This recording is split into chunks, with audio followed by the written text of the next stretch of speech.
We're going to find out the difference between being a slave to sin or a servant of God. Paul uses slavery language familiar to his Roman audience, okay? Either you are a slave to sin or a slave to a servant to righteousness, right? Nearly at that time, remember, we're thinking about back then, that time, nearly 40% of the people in Rome were slaves or either former slaves.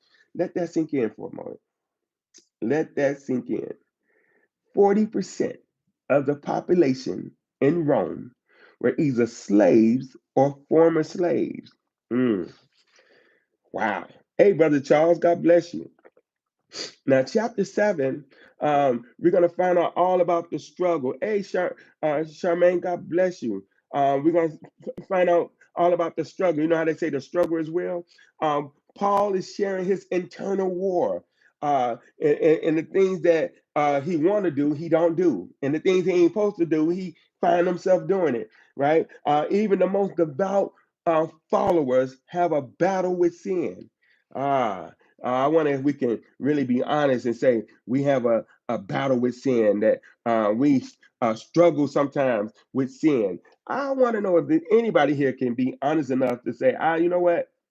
I have a battle with sin so much, and so I know that I have to lean on Jesus, right? So, chapter 8, we talk about no condemnation and no separation, right? This is the mountaintop of Romans, right? Chapter 8, the Spirit frees us from sin and death. Nothing can separate us from God's love, right? Roman law allowed debtors and lawbreakers to be severely punished, right? That was part of their law. But Paul flips the script on that. In Christ, there is no condemnation. Yes, Lord. Man, ain't you glad there ain't no condemnation? Listen, chapter 9 through 11, we deal with the sovereignty of God and how he deals with Israel, right? Why are there so many Jews rejecting Jesus? Why?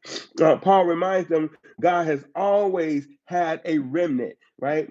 The Gentiles have been grafted in. We have been grafted into this, and but don't become proud in doing so. Mm. Don't be proud in doing so. Roman prided themselves on being chosen rulers. Paul says God chooses and he shows mercy as he will.